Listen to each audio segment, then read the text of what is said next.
Good evening, everyone, and thank you for joining us. My name is Hunter Knopfsinger, and I'm a Community Outreach Coordinator with the Sierra Club Virginia chapter. I'm based in Norfolk in the Hampton Roads area of Virginia, and tonight I am joined by Cyril Valet and Sam Kahorian from EnergySage to walk us through the Inflation Reduction Act and what savings and incentives you can take advantage of. They'll walk us through a quick presentation on the IRA, and then we'll have time for Q&A at the end. So please feel free to put any questions you may have in the Q&A box along the way, and we will do our best to answer them. And so without further ado, I will pass it over to Cyril and Sam. Awesome. Thanks, Hunter. Hey, everyone. This is Cyril Valet from EnergySage. Can you hear me okay? Thumbs up, Hunter. Cool. So yeah, as Hunter said, Sam and I are coming from EnergySage. We're kind of an online resource for anything solar storage and home electrification more broadly.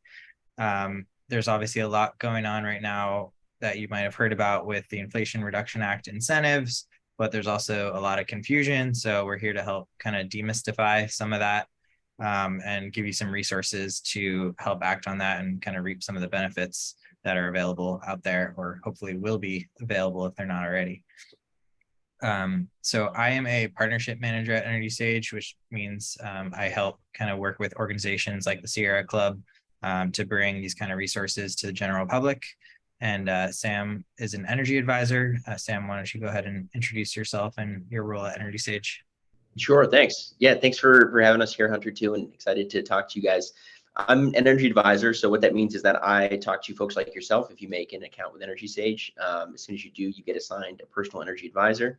So you can set a time to call with us, chat with us, email. And I'm just here to be an unbiased third-party, source of information to help you through the process, answer any questions about your quotes, installers, solar in general, and then be a resource for you too. After, if you do move forward with an installer, you can always reach out to us if you have more questions or you need help getting in contact with somebody, all that kind of stuff. Thanks, Sam. All right, share my screen here. Everyone can see these slides. Yes. Awesome. So here's just a quick recap with our contact information. We can drop that into the chat as well, so you have it. And then you'll also see Ben Soniga, who's another partnership manager at EnergySage, who's actually responsible for our work with Sierra Club. But he is not available right now, so I'm filling in. So I think so we'll be focusing kind of on the Inflation Reduction Act today. I have a couple other bullet points on things we can discuss if folks have questions, and dive into the weeds on solar, community solar, heat pumps, any particular technology, and then we'll go into Q&A. In the meantime, feel free to drop your questions in the Q&A, and if there's anything relevant, we'll cover it during the presentation. Otherwise, we'll have plenty of time at the end as well. So our mission here at EnergySage, and I think pretty good alignment with what Sierra Club does as well, is empower people to make smarter energy decisions through simplicity, transparency, and choice. We were really founded on that concept of giving people and kind of the right information and arming them with the tools to make decisions for their home that ultimately are going to save them money, be more sustainable, and give them more comfort at home. There's so many technologies out there now that you can adopt for your home, and some of them are also really expensive. These are big decisions, so we're just here to help you and kind of guide you through that journey. So here's kind of a couple snapshots of the tools that we provide. So we have educational content, really high level if you're just learning about something, or all the way into the weeds, comparing economics of different financing options, and all that's available either on our site at energysage.com through mobile or desktop. So feel free to check that out during the webinar here, and that way if you have any questions about our site, you can drop that in the chat too. And so actually, this is probably a good place for folks to start. So this is kind of our joint landing page for Sierra Club and EnergySage. You'll see two different options kind of on this page for rooftop solar and community solar, but we also have resources and comparison shopping experiences for heat pumps if you click on the heating and cooling section up there. And then, a couple other resources. And Sam, if you don't mind dropping that link in the chat, you might have to scan it to get it. I forgot to put it in the slide. Yeah, gotcha. So Inflation Reduction Act. Before we get into the weeds, a couple of just key things I want everyone to remember that really are going to benefit homeowners through this program. 30% investment tax credit has been expanded through to 2034. So it was slated to sunset, basically go to 0%, maybe this year or last year until they passed the IRA, which allowed this incentive to continue. And so that's going to cover solar for your home, energy storage for your home, as well as plenty of other incentives around heat pumps and electric vehicles. So we'll get into all that today. So if you remember from 2021, there was the Build Back Better Act. And so the Inflation Reduction Act is basically a kind of amended version of that. It's a bill that kind of goes with a lot of other infrastructure investments and Jobs Act from 2021 that influence kind of taxes, spending, debt, wide variety of different infrastructure investments for the country. And those amount to 369 billion in spending on clean energy and climate action, which is one of the largest climate change investments in the US history. So today we'll be focusing more on what IRA incentives you can take advantage of for home electrification, but there are plenty of similar incentives for small businesses, nonprofits, as well as manufacturers that are looking to produce solar panels in the US, for example, and other kind of clean energy technologies. So for homeowners, some of the bigger kind of categories here of incentives are home solar and batteries, which I mentioned.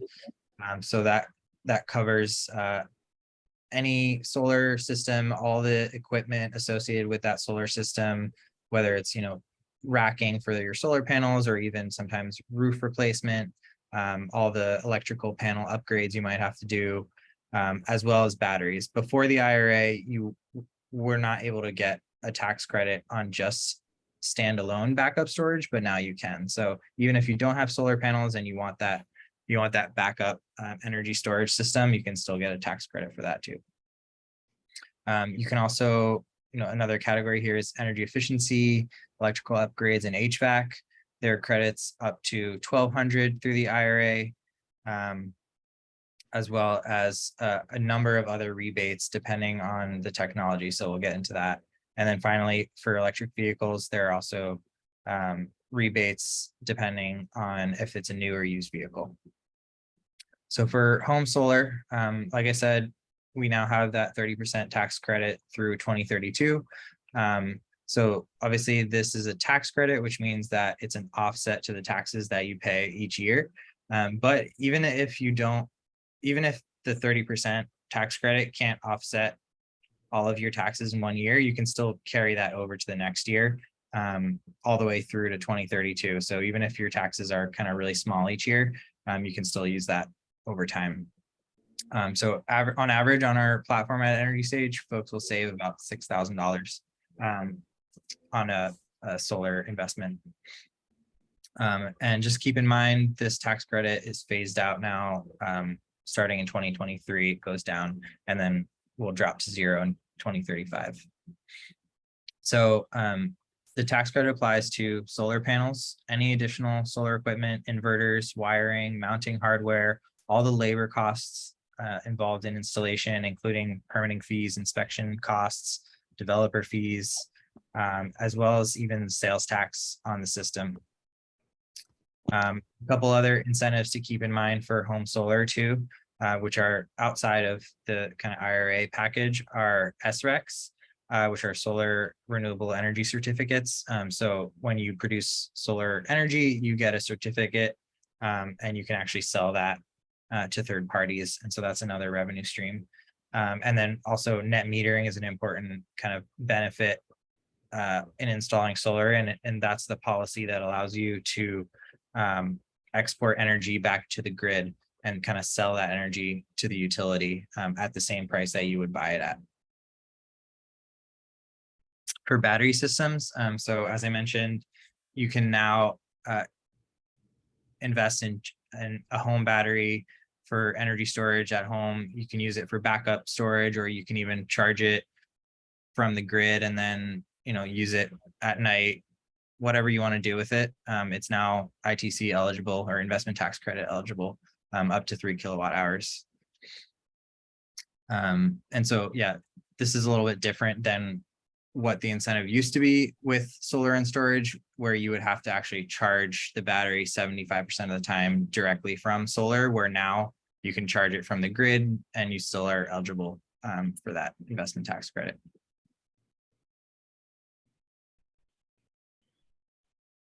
In the heat pump space, so heat pumps are basically a kind of HVAC technology. It's pretty much the most efficient, cost-effective HVAC technology out there. You know, we can dig into what that technology actually is if you have questions. But as far as the credit, it's also 30% tax credit up to $2,000. There are a lot of rebates, even up to $8,000 that you're going to be able to get through the investment tax credit. But those are going to be a little harder to get. You're going to probably have to be kind of eligible through a low income program, and not every state will do it. So that hasn't been actually finalized yet.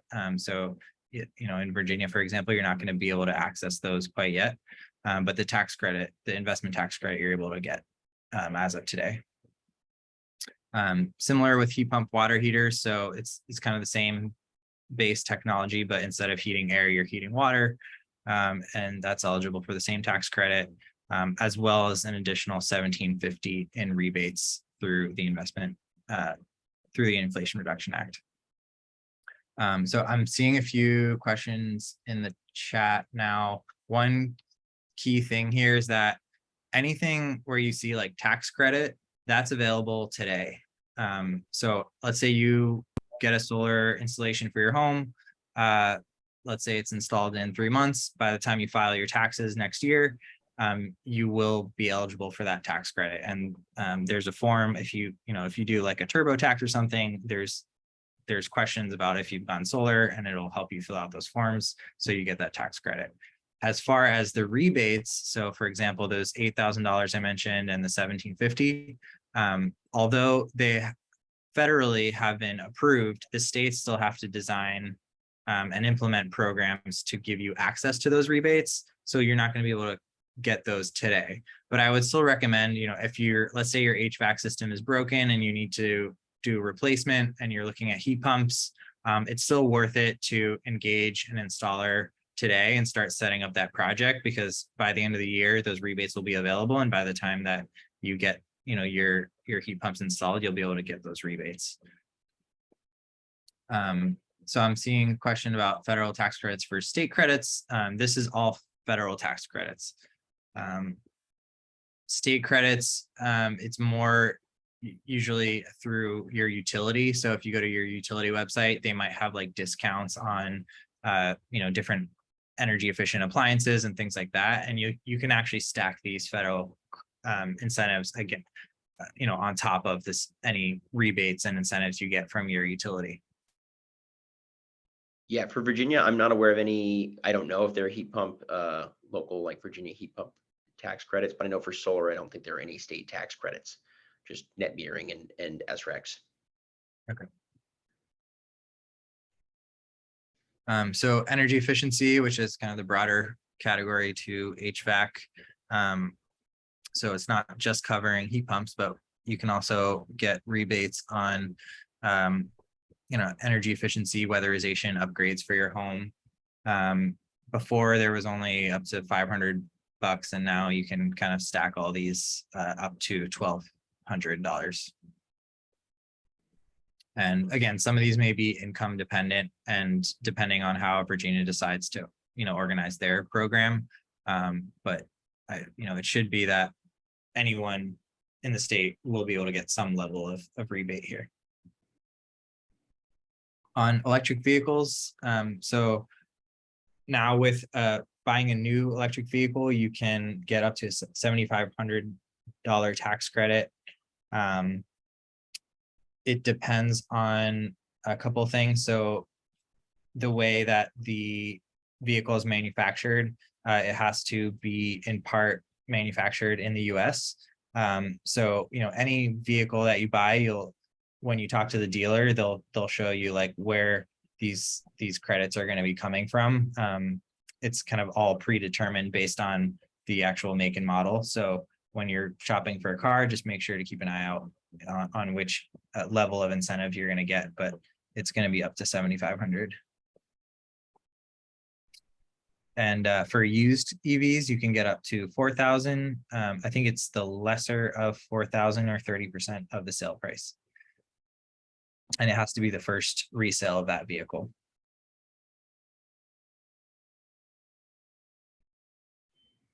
Oops.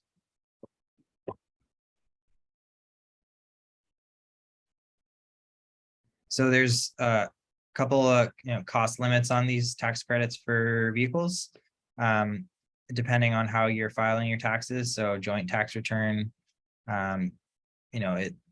the max cost is 300,000. So probably for most people, you're not going to have to worry about that. For the actual cost of the car. So as long as the car is under 55,000 for a new car, you should still be able to get that rebate. And then for a used car, it's 25,000.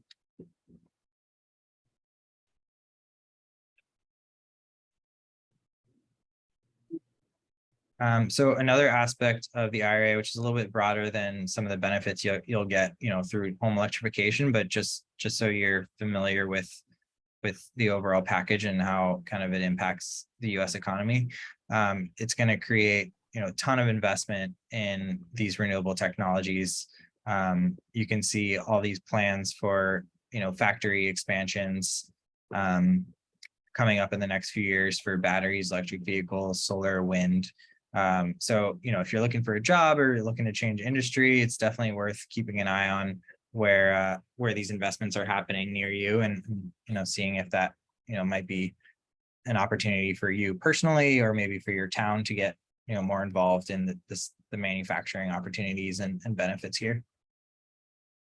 Definitely going to be a huge boost to jobs. So obviously the EV industry is booming, and then it's going to help fund tons of energy efficiency jobs, all the way down to electric power generation, all those, electricians and installers that come to your house through all these programs, tons of opportunity there.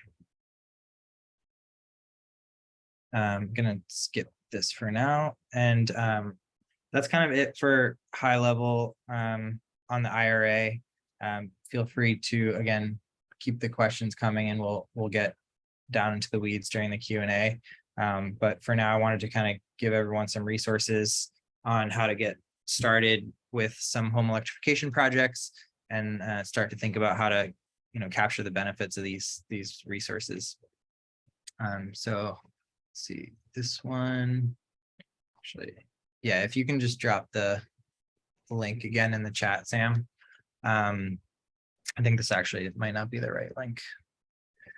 So EnergySage, like I said, we provide kind of tools to help you along the way in figuring out your kind of home electrification journey. So all the way from research and educational content we have on our website, to then going into our marketplaces and getting multiple quotes from installers. So let's say you want to install solar for your home. You can go to EnergySage.com, tell us a little bit about your home, and then you'll get multiple quotes from installers that you can compare side by side. And we can help you review those quotes, select the right one, and then finally sign a contract with an installer. So here's a kind of example of the view on EnergySage of comparing quotes. So you might have done an electrical job before, and you might ask for different estimates from different folks, and it's all in a different format, and you really don't know which one's better than the other, and you don't really know, as far as customer service, which installer is going to be kind of responsive if you have an issue. So this helps you kind of figure all that out between installers. You can compare all the warranty information, the savings that you're going to get from an installation over time. Look at installer ratings and reviews, so you see how other folks have, the experience they've had with an installer. I think we've got like 30 different data points on, maybe 38 data points on each quote to help you decide. And of course, we've got our energy advisor team. So Sam is on that team, and he can help you kind of guide you through the whole process of going solar, installing a heat pump. Ask any questions, whether it's on the phone or by chat or by email. And even if it's just kind of an early question where you're trying to understand the technology, we can help you with that. Sam, anything to add here? Yeah, just that, we're here as an assistance for you guys to help you through the process. For us, it doesn't matter, which installer you choose. We're a totally neutral marketplace. So we deal with all levels of questions, from people that are just, kind of getting into solar for the first time and want a basic overview, to really specific questions about, which type of inverters or panels might be better, and specific state incentives.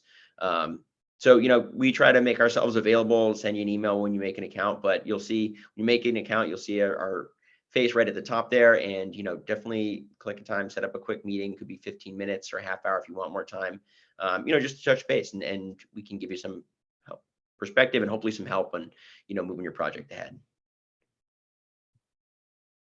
All right, so that's kind of the main content I wanted to cover today. We can definitely dive into more topics if needed, but let's jump into the Q&A, and if I need to pull up a couple more slides, I can do that too. Sam, do you want to lead us through the Q&A? Yeah, definitely. And Cyril, I'm having trouble getting that link, if you wouldn't mind throwing that in the chat. Here, yeah. All right, thanks. Yeah, so I think we had a couple good questions we didn't get to in the chat yet. First one, comment from Danica about the property tax exemption in Virginia. Absolutely right. So I think it's 30 cities right now that have property tax exemptions or reductions in property tax. So it's not every city, but quite a few of them. So you can check into that, and your local installer will also have a lot of information, because obviously they're working with people in your area about, what kind of incentives are available. Let's see, the next one from Tyler regarding selling energy to the grid. Does this work in Virginia now? Yes, definitely. So Virginia has really good state policies for selling energy back to the grid. It's not as simple as just getting a check in the mail. There's kind of two ways it works. One is called net metering. What that allows you to do is cover 100% of your utility bill with solar. Basically, you overproduce energy during the day. That excess that you don't use in your home goes back to the grid and is stored as an energy credit. The value of that credit is equal to the cost of 1 kilowatt hour. So when your panels, at night, your panels don't produce electricity, you use power from the grid, you'll cover that cost by using the credits that you built up during the day. And those credits roll over month to month, year to year. So, in the winter, when you're less sunlight hours, you're using credits that you built up during the summer. The second is SRECs, Solar Renewable Energy Certificates. This is the way that you get paid for those kilowatt hours, that energy that you send back to the grid. They basically group it in a megawatt hour. It's 1,000 kilowatt hours. So for every block you get paid $30, I think, as of last year in Virginia. So it's a nice way to get a couple extra $100 over the course of the year as well for the energy you put back to the grid. Here's a good one from Joe. So I should ask diplomatically, appreciate it, what's in it for EnergySage?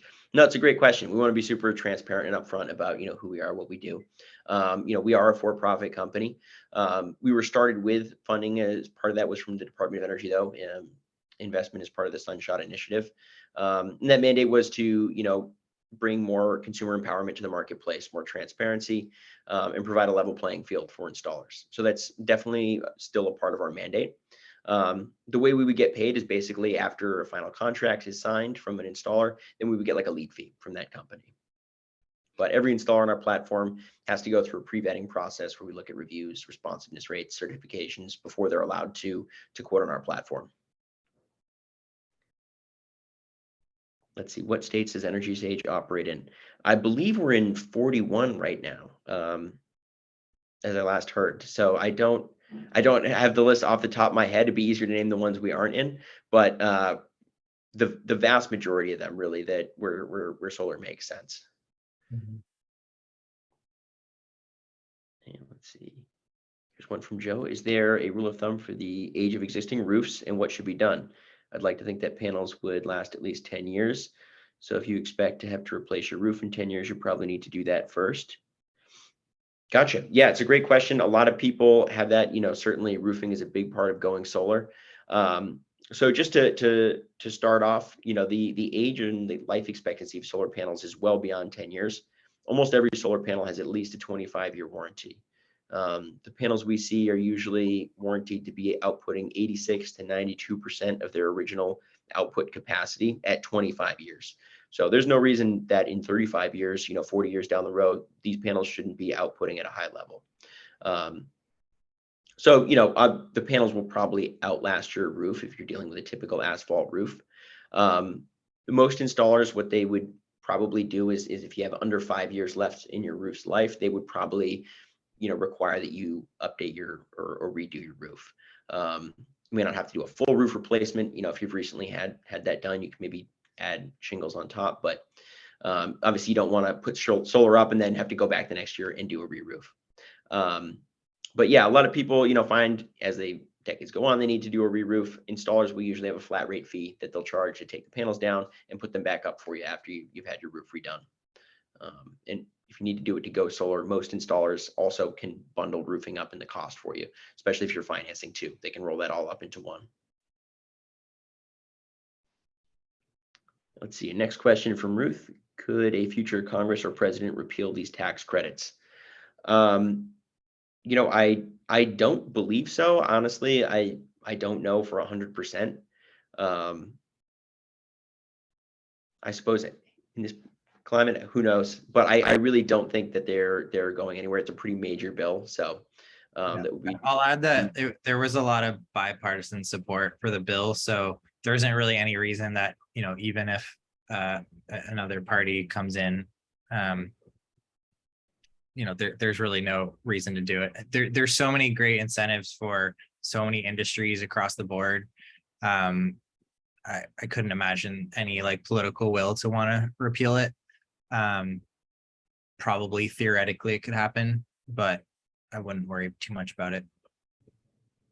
Yeah, so far every panel manufacturer that I've spoken to has plans to open up production in the United States and start silicone manufacturing here, which we don't have yet because of the Inflation Reduction Act and the way it incentivizes domestic production here. Let's see, didn't I see some incentives for roof repair? So the roof repair is a little bit of a gray area in the Inflation Reduction Act. It does say that it's not going to cover the cost of an entire re-roof for you. But if there are some repairs that are being done while the installer is installing the solar for you, then that's probably wrapped up in the cost of going solar. So that'd be included in the 30% tax credit. Yeah, and if there's a energy efficiency component to the roof repair, like you're adding insulation and whatnot, that could be covered under that energy efficiency credit. Yeah, that's a good point. Yep, should include metal roofs, doesn't matter, the kind of roofing material.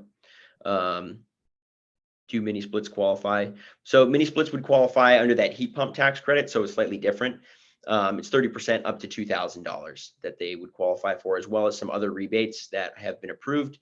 And should be basically the money's been approved. It should be rolled out and allocated to the states later this year, and then the states will decide how they want to distribute and incentivize those heat pump rebates, basically. Do tankless water heaters get any IRA benefits? I believe they get the tax credit, 30%. Yep, 30% up to $2,000.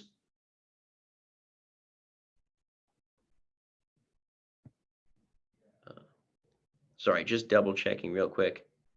Sorry, so no, that was for space heaters. Tankless water heaters get a one-time credit, I think up to $300. And then 30% up to $2,000. I was right the first time. Sorry about that.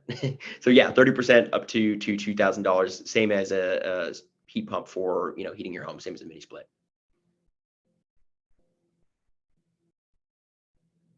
So usually if you've made the expenditure and qualified, you'd be okay with the future benefits. Yep.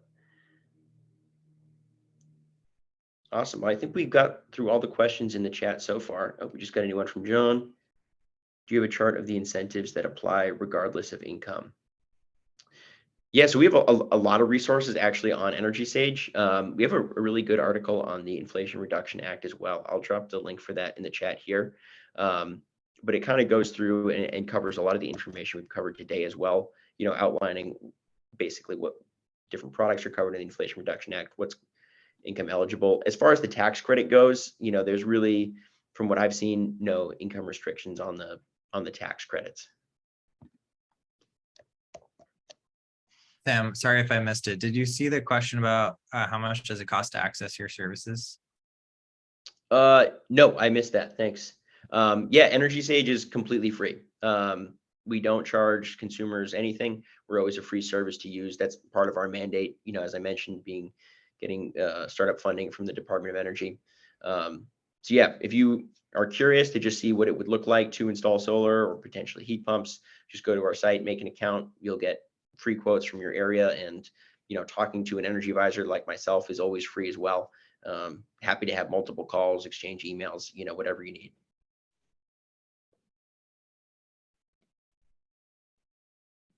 If you install things yourself, do you still get the credits? You can still claim tax credits if you do an install yourself. I think you just need to fill out the paperwork that the installer would probably provide for you. So it could be a little bit more trickier to do. Honestly, I'm not super familiar with how to do that, like DIY ourselves.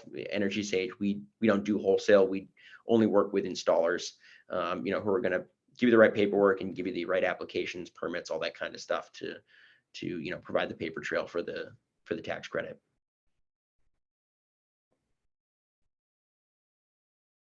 Good question about the install. Do you have licensed contractor to do the work? Yeah, so all the contractors on EnergySage, like I said, they all go through a pre-vetting process, and that's definitely one of the things that we look for, is to make sure that they have the right certifications and you know, licenses in order to install the solar and other products. So here's one from Alejandra. Do you expect that the Virginia tax credits or rebates will be made retroactive? That is, if a heat pump is installed now before Virginia has decided on tax credits / rebates, we won't be able to get a rebate later. That is the assumption that we're expecting, because those rebates will be rolled out later in the year. So most of the quotes I've seen for heat pumps, for example, you know, while you're not getting the rebate today, they are assuming that you'll get that money back, you know, especially because things like tax credits and rebates are usually done when you're filing for your taxes. So it's a longer period of time anyway, you know, before you're going to see that money anyway. So it should be plenty of time for them to roll those out. Are permits required for installing solar? Definitely, yeah. So the two main permits are going to be one going to, you know, your local town or county or city, you know, as a building permit. The installer will take care of all that for you. They apply the paperwork. The other sort of quote unquote permit would go to your utility as well. So they need some information about how the system is going to function, what's being installed, the load being put onto the grid. And then the utility will also do a final inspection once your system has been completely installed, to basically just give it a once over and then give you the okay to flip the switch and connect to the utility. Will you be doing this again? My neighbor's interested in going all electric, but I forgot to tell him about this webinar. I hope that we'll be doing more webinars, certainly in the future. I think we were doing a recording as well, people may be able to access, but yeah, Danica, I would just say, you know, if he's interested, send him over to EnergySage. Like I said, I dropped the link to the article in the chat here. But if he wants to learn more, you know, make a quick account. It takes like 10-15 minutes, and you know, myself or any other energy advisor would be happy to have a conversation with him or yourself and you know, go over this stuff again too. Are there any incentives that expire in 2023? Not that I am aware of off the top of my head. Really surprisingly, I mean, the really amazing thing about the Inflation Reduction Act is that it has extended and increased most of these incentives, which historically is not the case. Usually they, you know, go down, decreasing, or go away over time.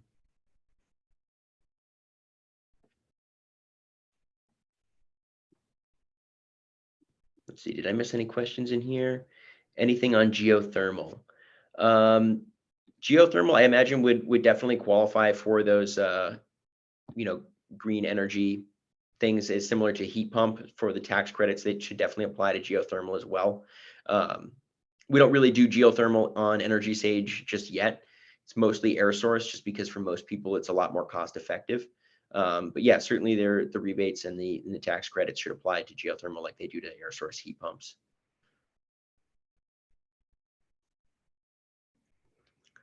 Here we go. How do these incentives interact with those for insulation/window door improvements? So tax credits for home energy upgrades, I don't believe are available right now. I think the rebates that are kind of being rolled out in the future, like I said, that money has been allocated by federally, but not allocated yet to the states for them to distribute. A lot of that is going to be based around increasing home efficiency and home electricity upgrades, like new main panels, electrical panels, windows, doors, all that kind of stuff.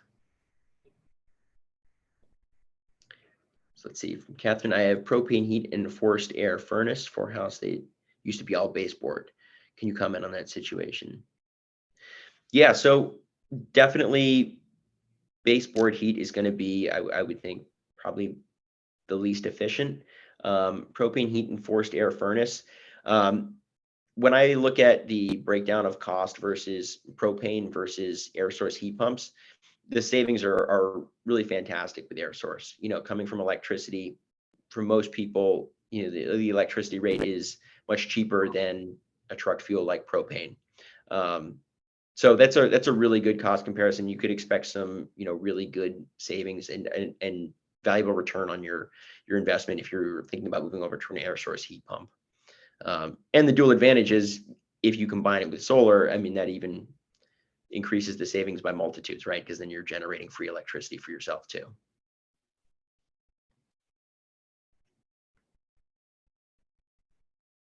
Awesome. Thanks for throwing that up, Cyril. Yeah, so you can see all the different rebates that are going to be available for home energy upgrades here.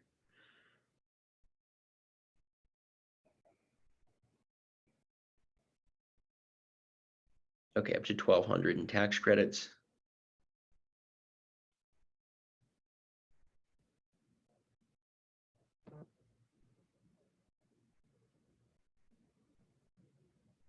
Do all tax credits end when the house is sold? I don't believe so. I think when you get the tax credit, that should just continue to roll over until you've used the entire amount, or until I think you have 10 years to claim all of the tax credit once you've started claiming it. And you have to claim it within 5 years of purchasing or installing the solar or heat pumps, whatever it is.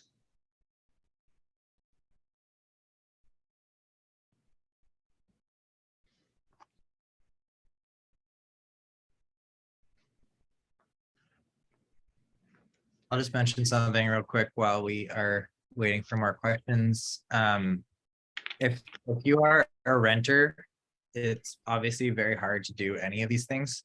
But there is something called community solar, which I believe is available in Virginia. I don't think there are a lot of projects available right now, but there's a lot of policies coming into play nowadays that are enabling community solar, and that's basically a third party or sometimes a utility creates a solar farm in your area, and you can subscribe to it, and it generates savings on your bill while you're also contributing to generating renewable electricity. So if you are not a homeowner, definitely encourage you to look into that. We do have a marketplace for community solar on EnergySage. I'm not seeing projects listed in Virginia right now, but I'm sure we will have some in the future. Yeah, it's a great point. Community solar is definitely something that I think is just starting to really take off. It's probably more prevalent right now in the Northeast, but it's definitely spreading out quickly.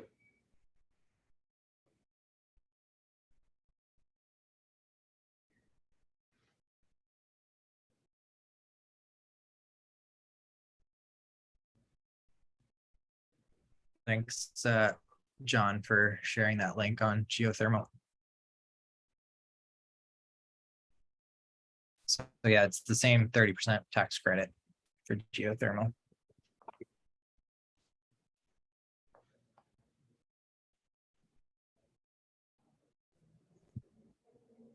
I'll do one last call for some questions and then we can wrap up a little early if there are no other questions.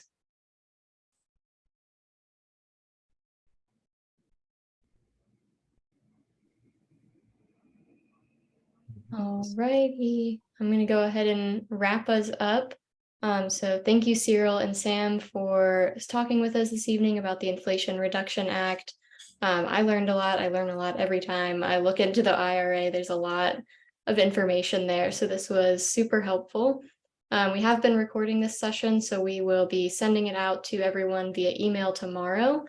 And we will include Cyril, Sam's, and Ben's contact info in that follow-up email as well. So let us know if you have any questions after the webinar, and we will do our best to answer them. But thank you everyone for joining, and thank you again, Cyril and Sam. Thank you. Thanks, everyone. Yep. Have a Hope to hear from you guys. Take care. bye-bye.